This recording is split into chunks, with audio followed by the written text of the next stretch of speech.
Hello and welcome to the Final Phoenix podcast. Today I have Alicia Richardson with me, and Alicia is an environmentalist and a warm worm farmer. And I'm super excited to talk to Alicia today because I ventured through my worm farming phase, and she's a specialist in this area. So Alicia is in Colorado. She's from Colorado. So we're going to talk about her journey a little bit, what she does, and we're going to let the conversation unfold. So why don't you go ahead and say hi? Hello, everyone. Thanks so much for joining us today. Yes. And Alicia, can you tell me a little bit about a little bit of context as to your backstory as to how you got into worm farming? Yeah, sure. Backstory, I've always kind of been a little flower child.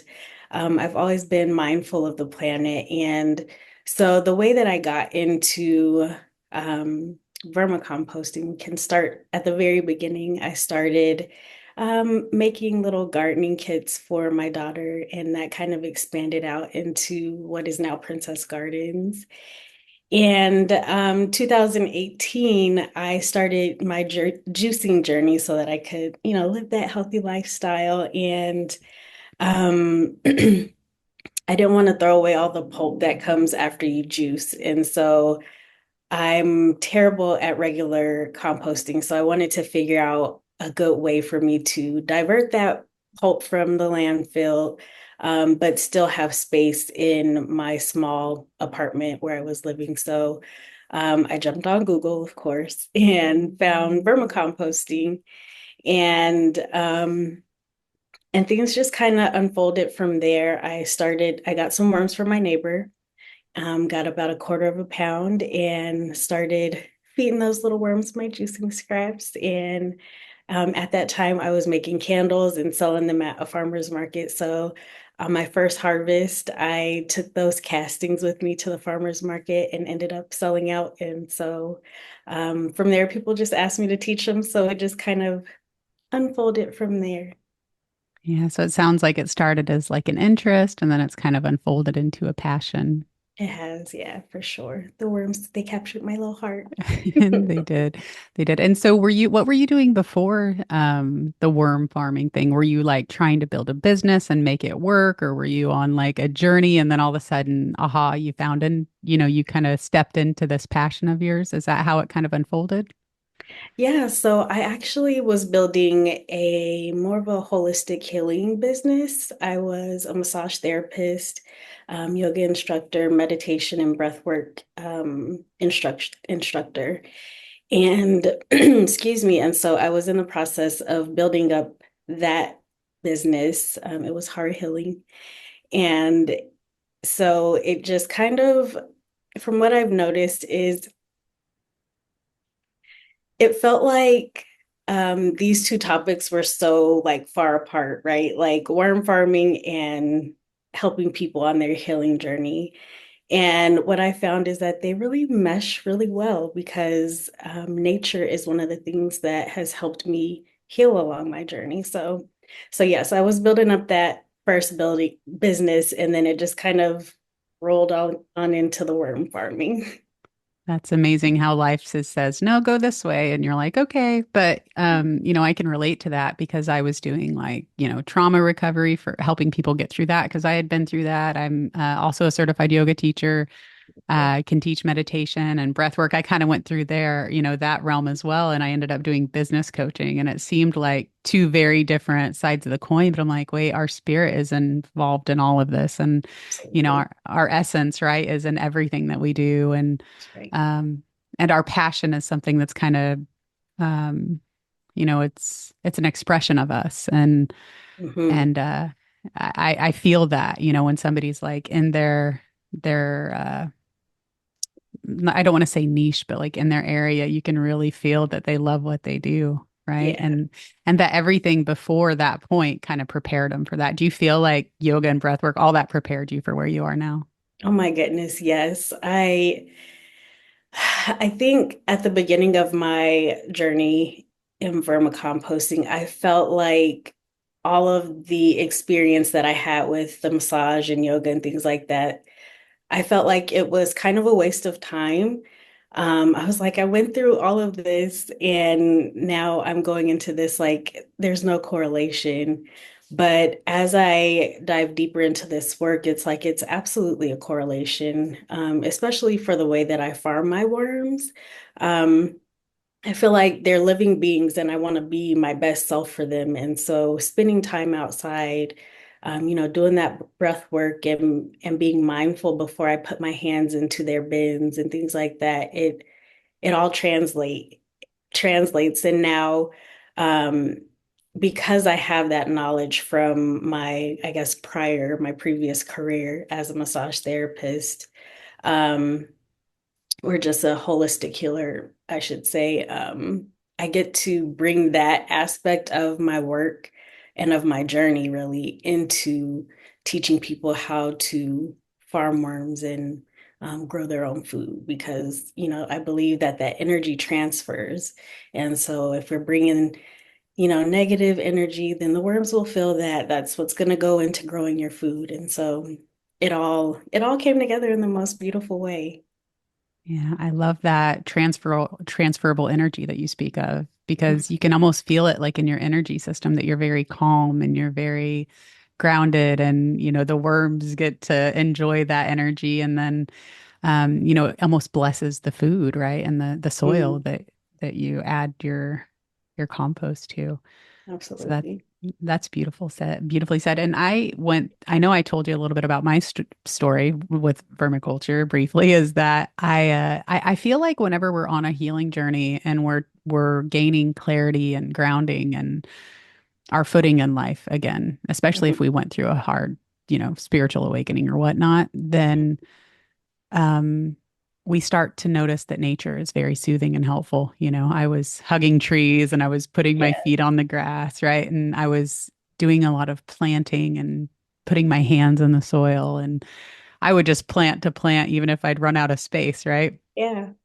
Just garden like that. And then I realized that like the space in our living yard, I'll say, didn't have a lot of nutrient rich soil at all. And so I had bought the worms and I had them, shipped and went through the motions and the process. And I wish I had someone like you to learn from at the time because I don't think I did too well. But I understood that, and I'm going to ask you about this in a moment, but there's what they call black gold, which is like such a nutrient rich, dense additive that you can add to what you're Yeah. growing, and it really feeds everything, right? Hmm. And that's what turned me on to the not only is it that the worms can create something so valuable that we can sprinkle on our garden, Yeah. um, but that we are also connected, right? I felt that connectivity Mhm. within me, within them, within the food and with the ground and everything. Do you want to give us a little bit of your insight on that connection that we all have? Yeah. I mean, I guess my first point of reference is that we're all made up of the same material as Earth. Every living being is made up mostly of carbon. And so when you just think about like the cycles that nature and like life for us human beings go through, um, it's all interconnected, right? When we put our feet on the earth, that earth is going to help us to ground out, help us to transmute energy. It's going to help us to really just get on a vibrational level that we need to be at for whatever given time we're in. When we go out into nature, if we go for a hike up in the forest, if you have a forest around, those pine trees are helping you to release cortisol and helping your stress levels come down. Putting your hands in the soil if you don't have, somewhere where you can go hiking, even just putting your hands in the soil, um, the biodiversity within the soil is helping you to lower your stress, lower anxiety. And these are all scientific things that have been researched. And it's amazing to me to see like these tiny little beings within the soil can help us out so much. So it's all really just a cycle. We're literally all connected. Um, Even us as humans, when you go into a room, you have the capacity to shift the energy of a room for better or for worse. And so it just goes to show that we're all connected and we all have the ability to impact each other. And so it's all about, for me, making sure that we make the right impact, wherever we are. Yeah, I love that. I love that. And that you're passionate. You are so passionate about what you do. So you're lighting up the room. Um, and it feels so soothing because it sounds like with the worms and the whole process, like how peaceful gardening is. If it seems Mhm. like you get that mindfulness and that ease and that relaxation just from having your own worms. Is that Mhm. your experience with other people too? Yeah, yeah. So I started vermicomposting, of course, to divert my waste. But once I got into the process, I noticed because I was in one of those spaces in life where things were quite challenging. I was, battling postpartum depression, regular depression, just all the depressions. And then, I battle anxiety as well. But I noticed once I started really working with the worms, that those things kind of started to taper off the more and more that I did it. And so when I get to teach people about vermicomposting, one of the things that I'm adamant about telling them is that this experience doesn't just have to be for your garden. It can be in growing your food. It can be for growing and healing yourself. You'll find so many lessons in the worm bin, which sounds wild, but worms have so many lessons to teach us. And I have journeyed through my process and gotten so much downloads and just information while I was working with my worms. And so that's one of the things that I tell people, like, even if you don't have a garden, even if you're never gonna, actually use their worm castings, I I think they're like nature's perfect little pet and perfect little gift to us because we can just utilize their essence, their being for the healing of us. So yeah, I love telling people about worms and how they help heal people. Yeah, and they did seem like a little pet to me, right? Like I had them right outside my kitchen, in a bin, and I was like, "Oh, here's your food," and it's amazing to just watch how they devour it and just Hmm. recycle all of these bits and pieces of scraps, and then you get to use that. I was like, "This is brilliant!" Like, why would I go and buy plant food or whatever for the garden when I can just make this for free, basically using scraps that I have.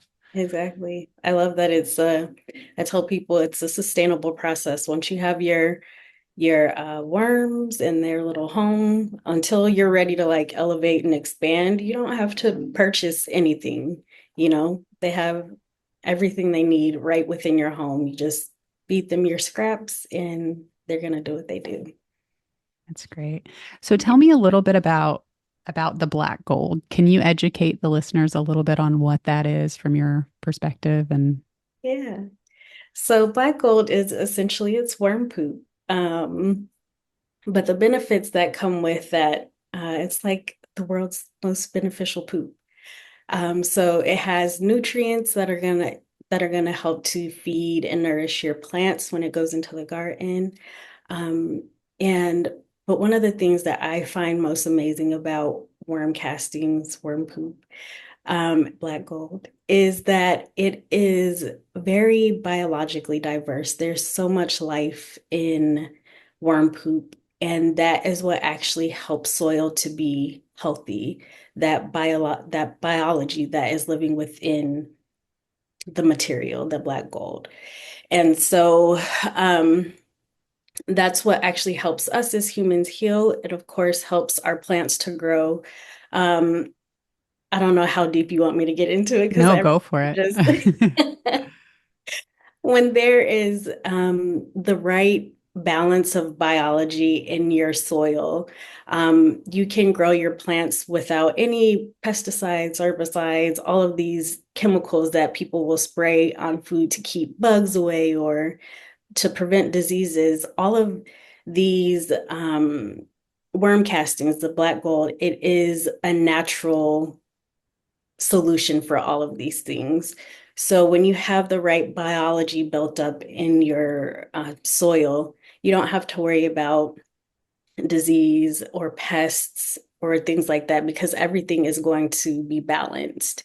The bugs or the living organisms in your soil are going to help prevent or call in bugs that will either eat bugs that will harm your plants or they're going to just naturally repel them on their own. So it's so much that I could go into about the black gold, but it helps to bring balance and restores like nutrients as the plants need them. So it's going to help your soil to be water resistant or not water resistant, but help it to be absorb and retain its water so that you don't have to worry about drought and things like that.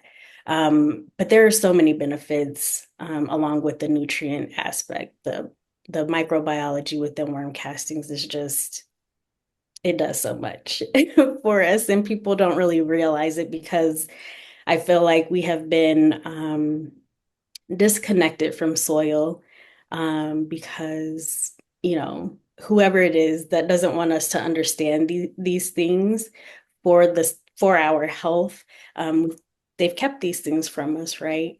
And so yes, black gold is literally gold.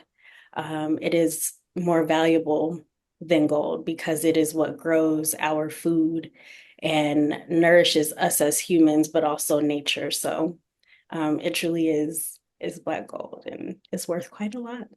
That's amazing. And it sounds like a lot of the ways that our food is produced and grown these days, it's helping it replenish it with all of those, nutrients, like you said. But I like that you said the natural defense of the plant too, right? So if you're growing lettuce or something and the balance is off, then it's not going to be able to defend itself against, That's right. critters and such. So it's actually making what we eat healthier Hmm. and just one of the many benefits, right? Yeah, for sure.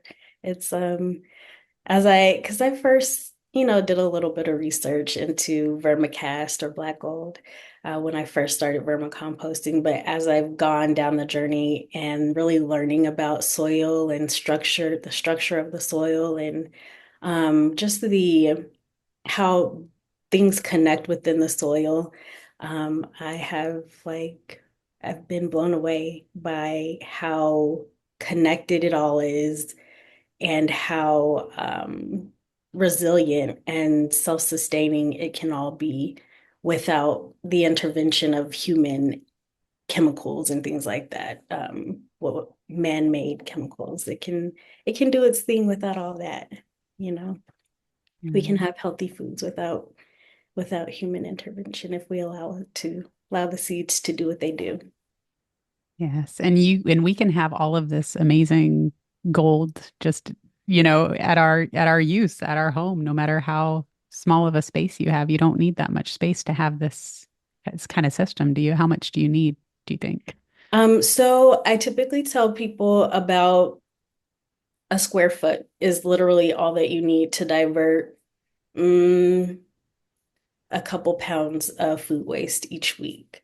And then it's really funny to hear people who are like vegan or they eat on the more veggie side, they're vegetarian.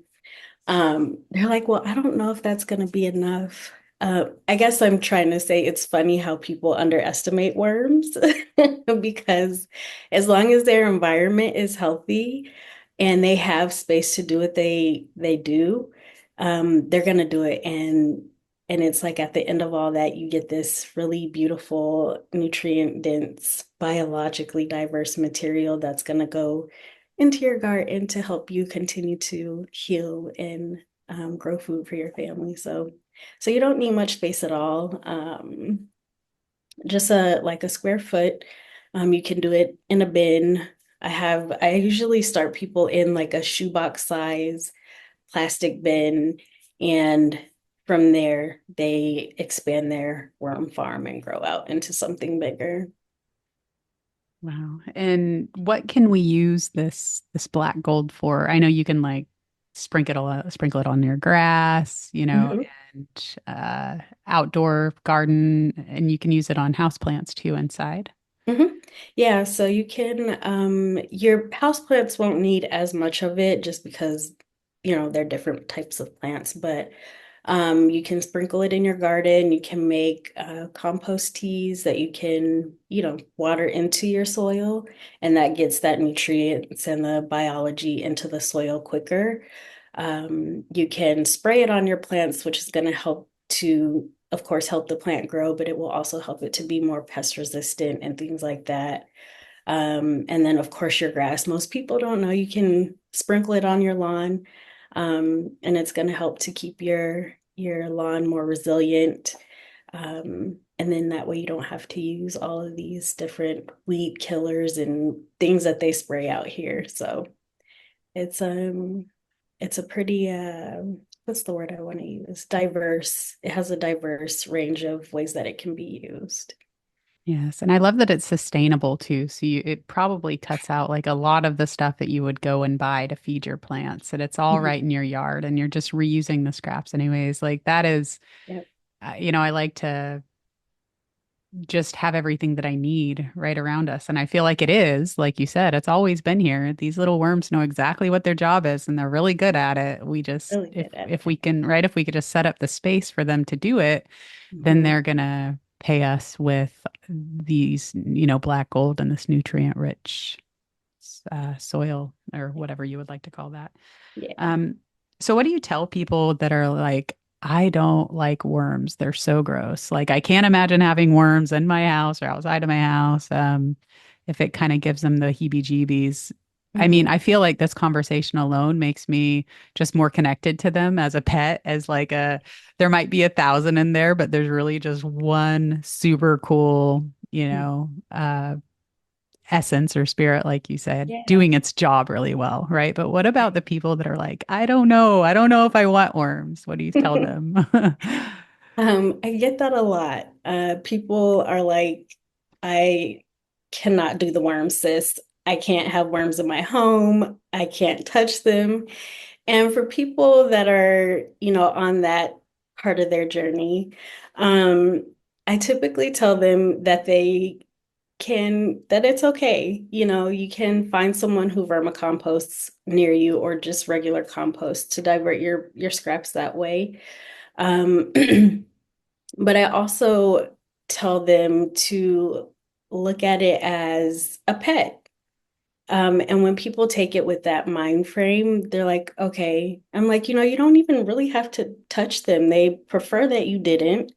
So really all you have to do is just kind of dig a hole and drop their food in, sprinkle a little carbon in there and cover it up, and that's all you got to do. Like they don't really want to be bothered by you. So, you guys can keep your distance. And I have converted people that were like, I can't do the worms. And I'm like, just dig a hole, drop their food in, add a little bit more carbon, cover it up and be done for the week or 2 weeks, however often you want to feed. But it's I think it's so beneficial that once people hear me kind of talk about the worms and their process and how beneficial they are, they're kind of like, okay, give me a couple months, let me get myself together. And then they come back to me and they're like, okay, I'm ready to get started. So, Yeah. That makes perfect but sense to me yeah.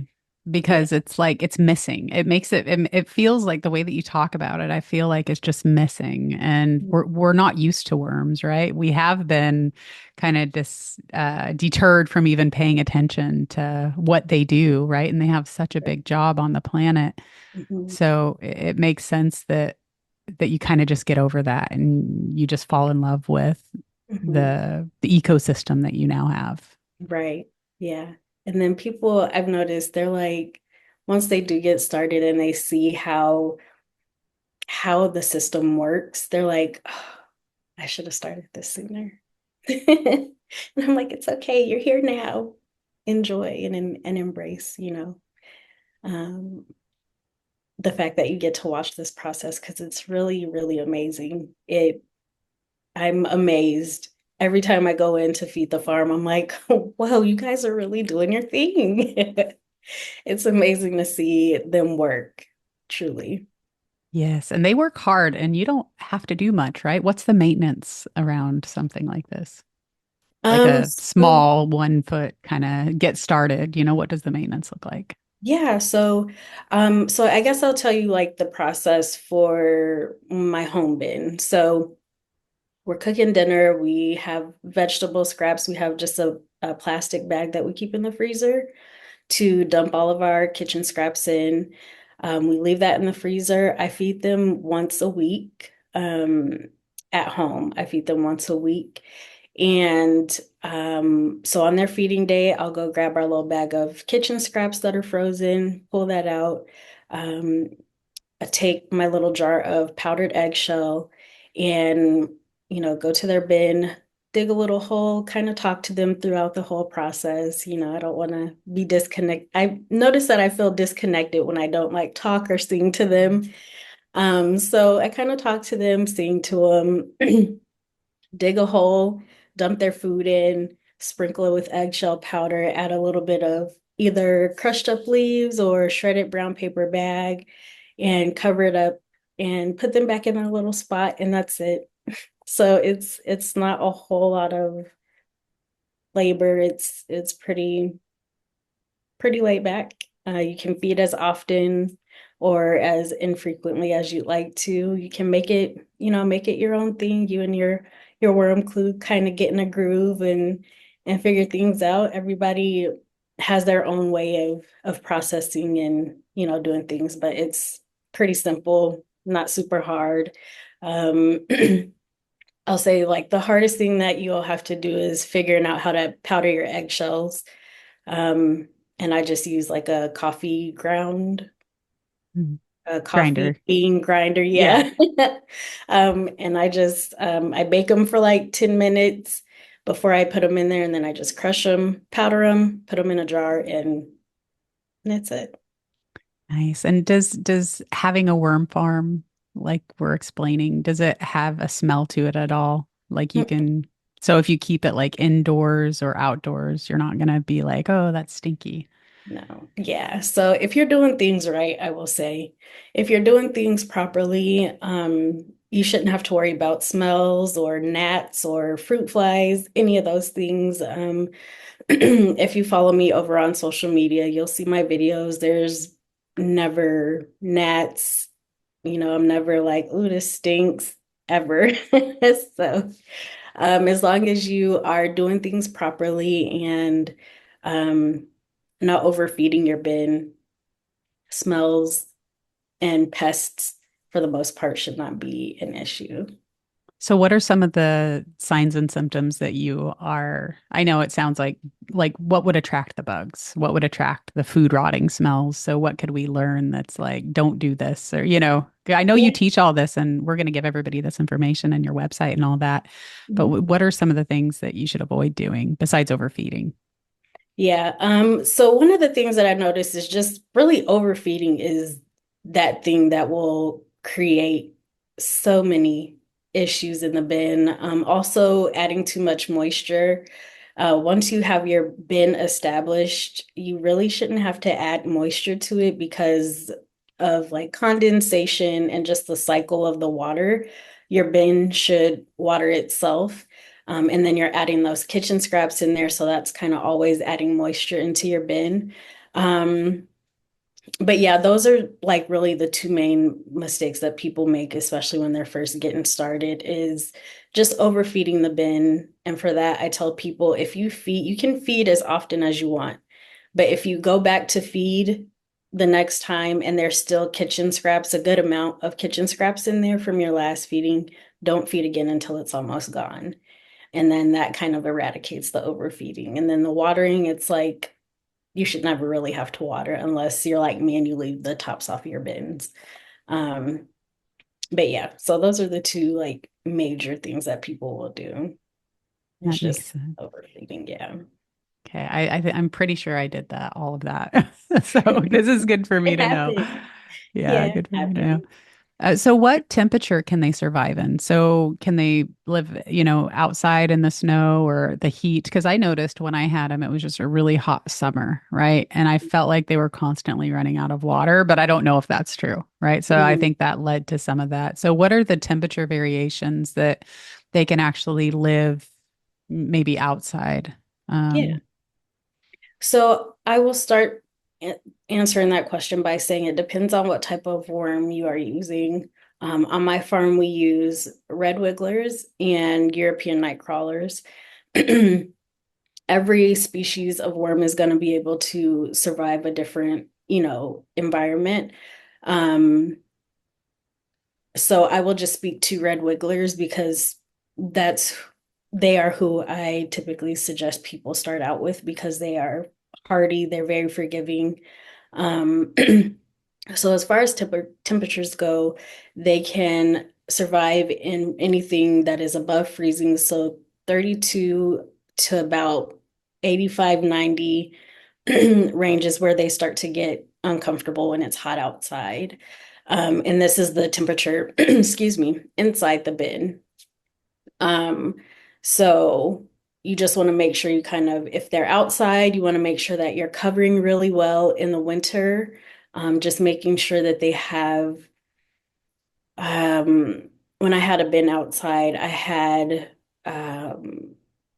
like leaves, of course, a bouquet of flowers that I had, covering the top of the soil.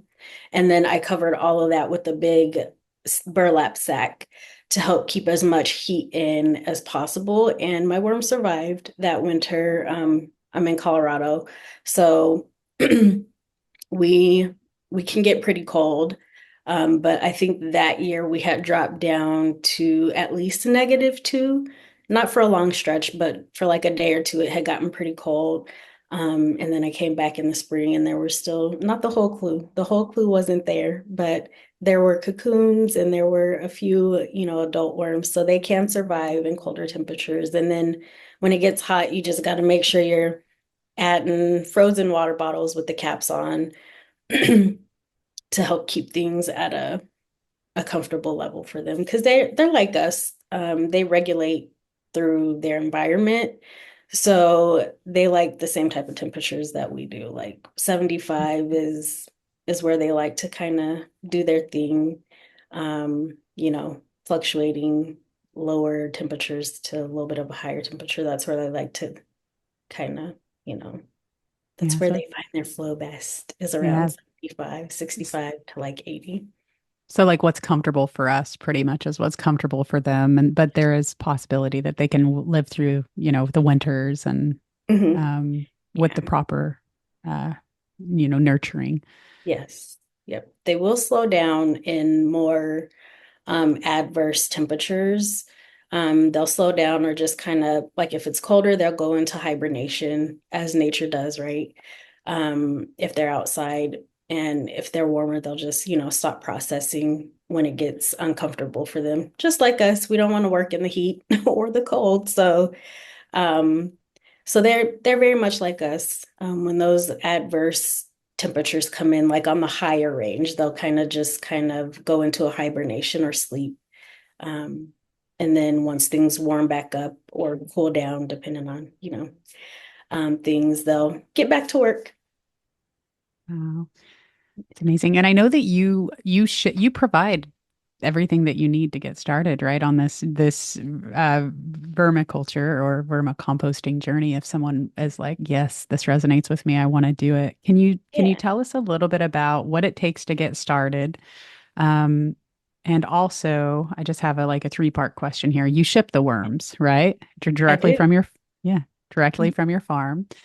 So I'm amazed that they can live through the shipping, first of all, but I think that's fantastic because you ship nationally as well, right?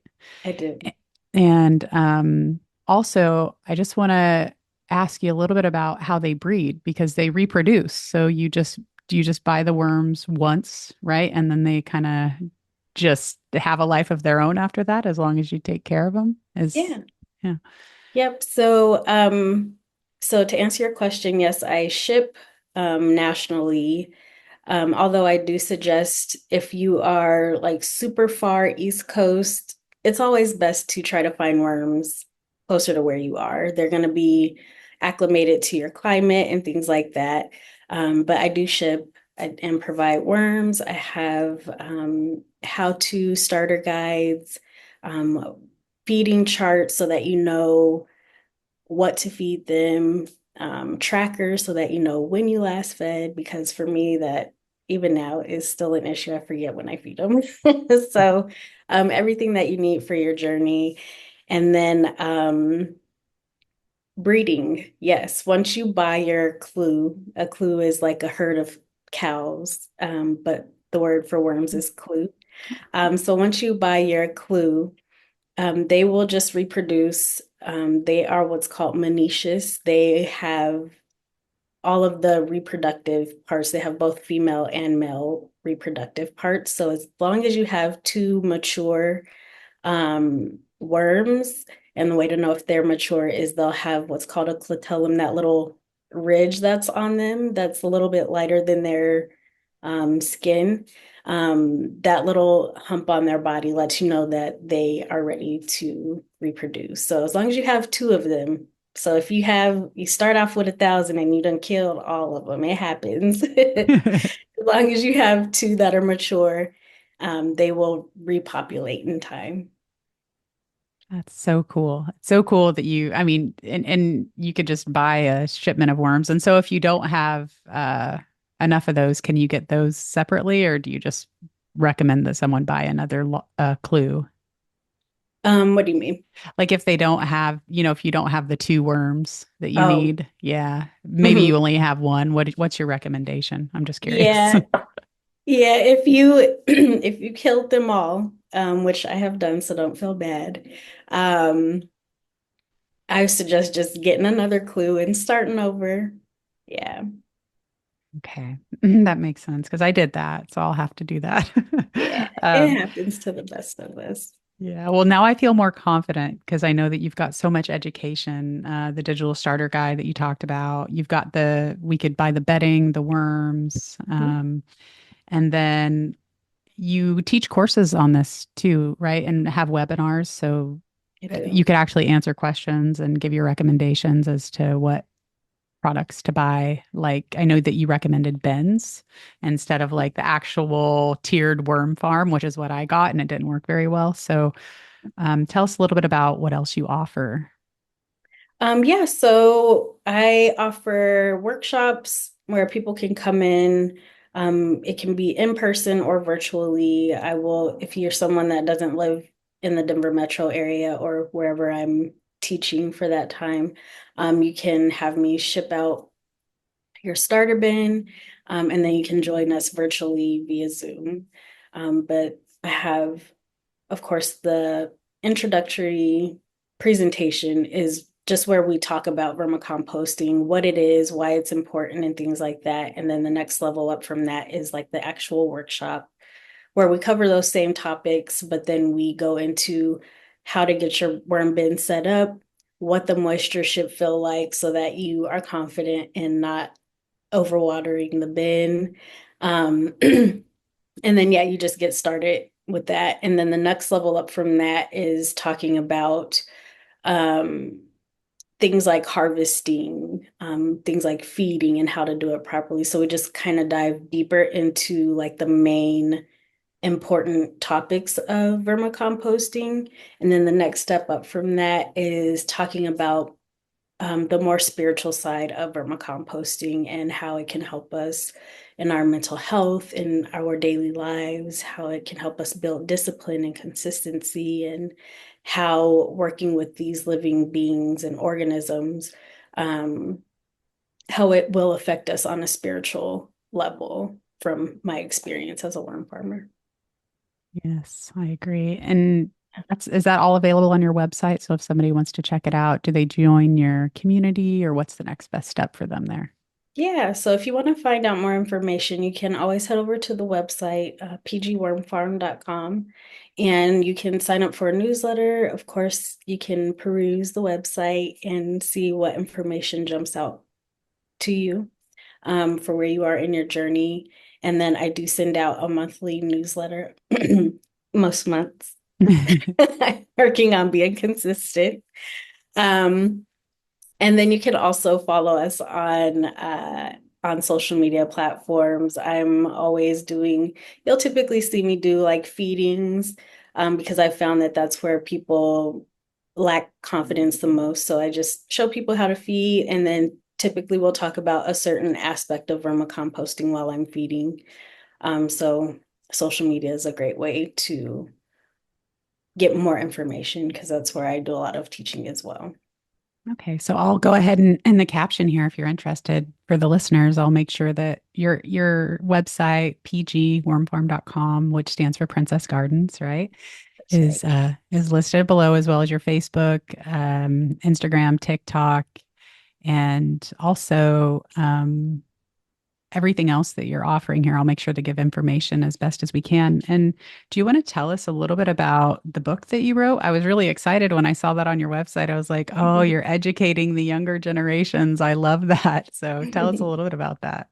Yeah, so Willow Worm's Big Day is my first book, and it is centered around teaching littles about vermicomposting and the work that worms do for us. And when I was actually talking to my cousin a couple weeks ago and telling him about the process and how it was very much a divine, that is the divine's book. I just kind of channeled it and it came to life. So I have wanted to write a book for quite some time, and I have been procrastinating because of you know, imposter syndrome. Mm. And I had a workshop coming up, and it was with ECE students, and the ECE is like preschool before they go into kindergarten. And so I'm like, okay, how do I want to teach them about vermicomposting? Because they are gonna really dislike me if I have them sit through a presentation like I would for adults. And so I'm like, okay, how can I do this? And so I was like, okay, I'll do a storyboard. But then I was like, no, that's too much. And so I went back to the book writing idea and I was like, well, that's too much too, but I think that's what I'm supposed to do. And so I was like, hey, Divine, I know that this is what you want me to do, but I don't know how to do this.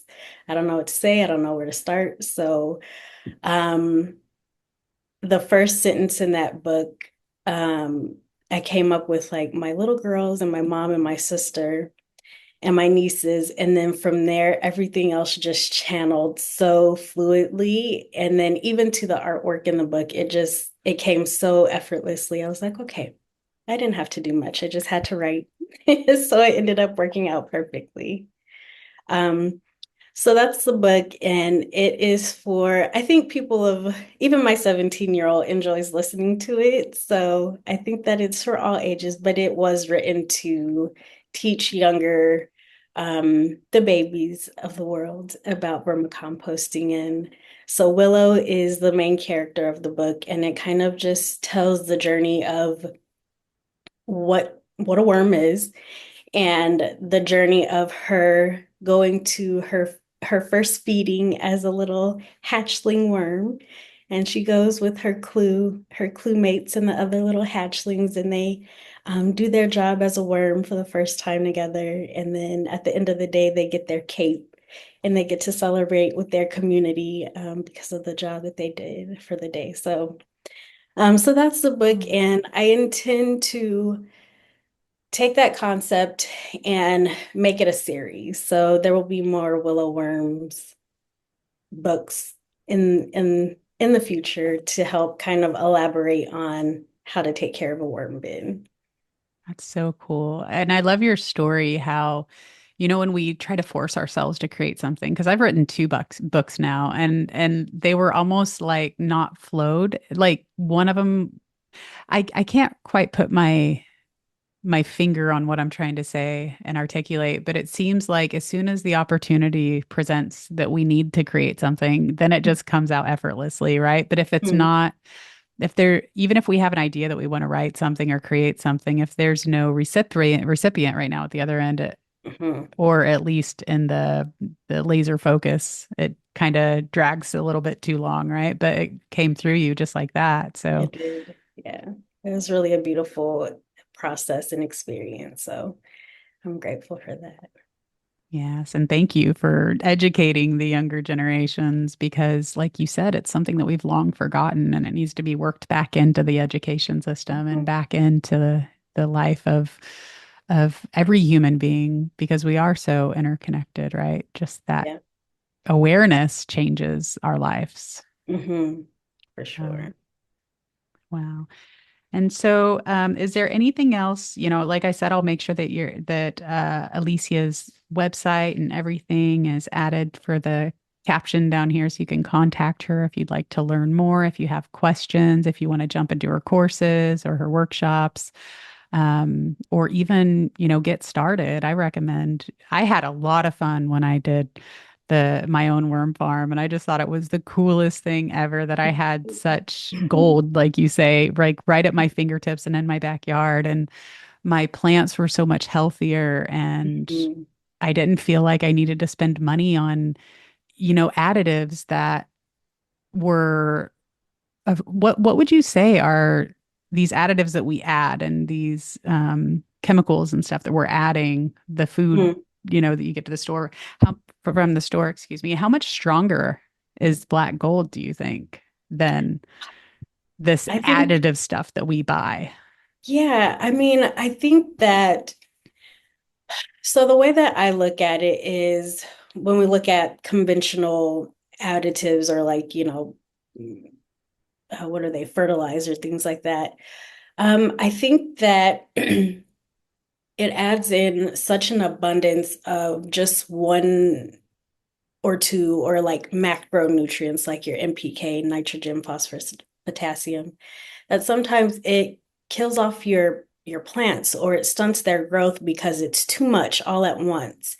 And so what I found with the vermicast or the black gold is that it really offers those same nutrients along with the micronutrients and trace minerals. It's very balanced, a balanced array of nutrients that it's adding into your soil.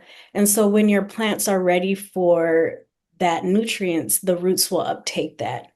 And along with the nutrients, it's which I think is more important, it's adding in the biology, because then when you have the biology in your soil, all you have to do is you can add in your kitchen scraps. The biology is going to consume the kitchen scraps.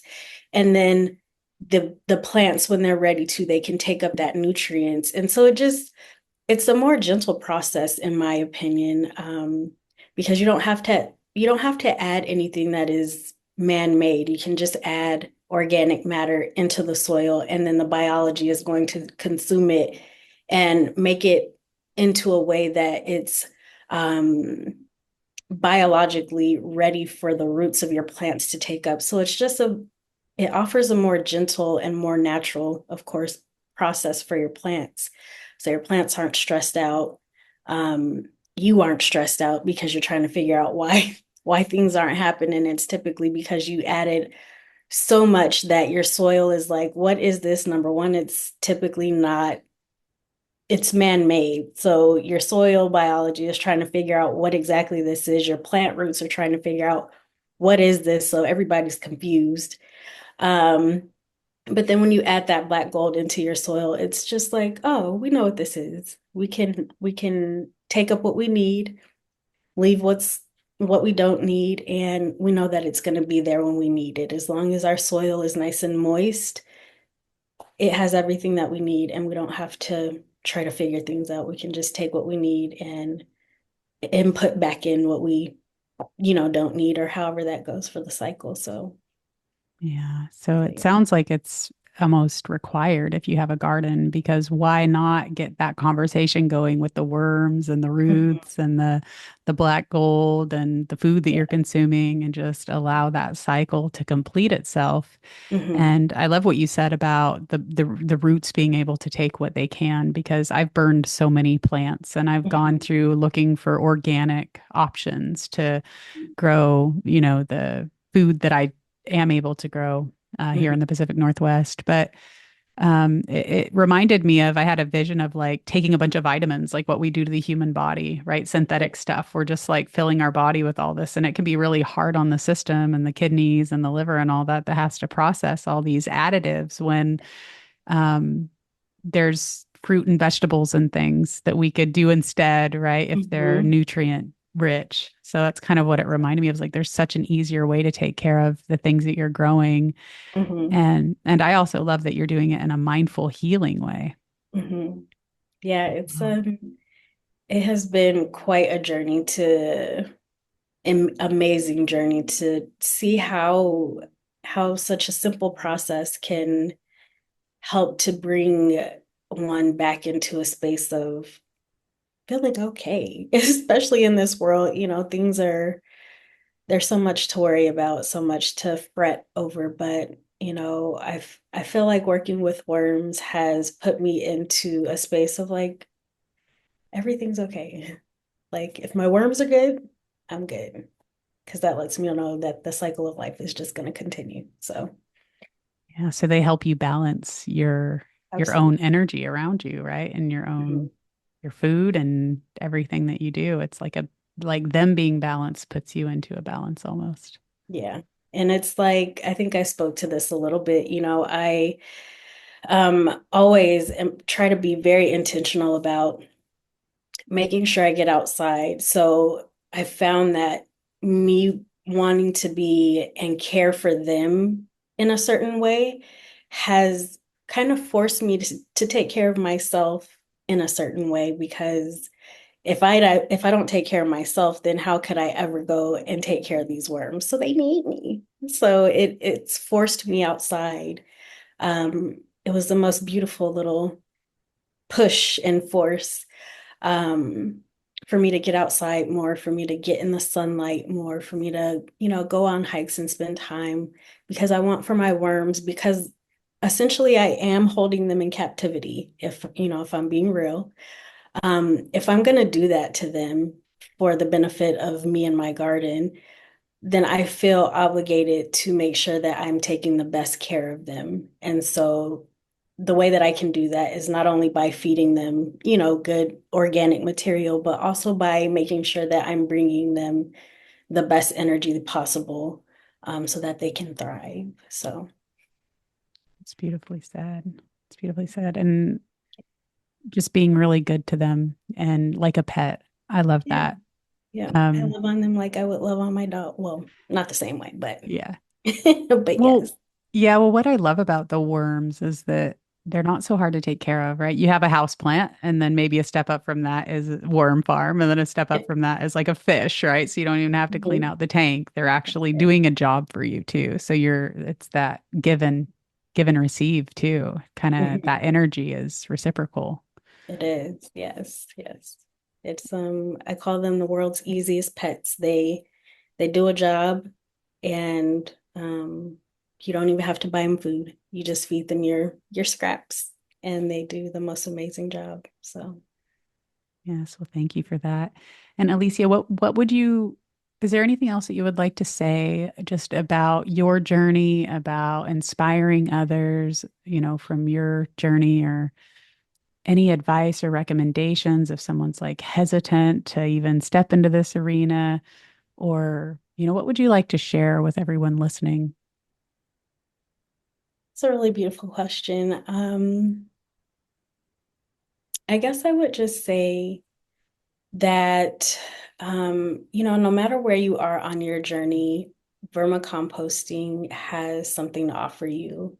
Um, whether it is just a companionship, you might not be able to like pet them, but um, they offer a really beautiful companionship because it's like they give you space to just be who you are.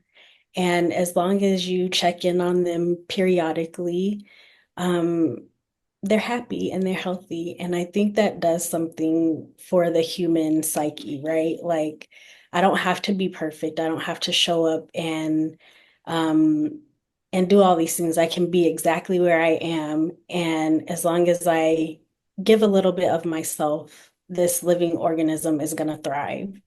So that might be a little bit egotistical or selfish, but I think that it's okay. So, um, so yeah, if you are someone that is kind of hesitant or you're just waiting on the right time to start your vermicomposting journey, I think now is a great time to start. Now is a great time to do your research.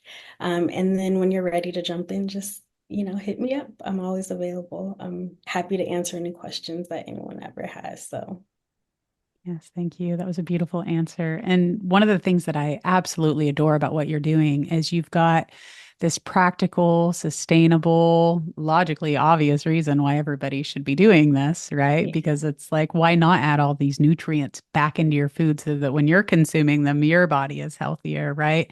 Mhm. And also that reciprocal relationship that we talked about. I feel like, we're allowing more good to come in just by doing this, and we're also having something to nurture as well. But Yeah. then there's also that, what rang true with everything you do is like there's this experience too, right? It's Hmm. not just like this logical process. It's like, wait, it goes much deeper than that. It goes into healing with Mother Earth. It goes into, learning more about who you are and getting through the tough times in your life and just having not only an outlet, but you're almost like a system or a support person in that way as well, because you're offering something so grounding, right? Hmm. And that's what a lot of people have forgotten. And that's why we live in these states of anxiety a lot, is Yeah. because, the lack of grounding. So you're actually offering like an experience, which is Hmm. beautiful. It's not just a thing, right? It's not just a product. It's like an entire experience that's going to change someone's life. And you get to change the planet at the same time. Divert your waste and heal yourself, It's beautiful. Yes. Well, thank you. Well, anybody listening, if you'd like to reach out again, pgwormfarm.com. And Alicia, is there anything else you want to add before we wrap up? I think that was it. Thank you so much for having me. All right. You're welcome. Thank you.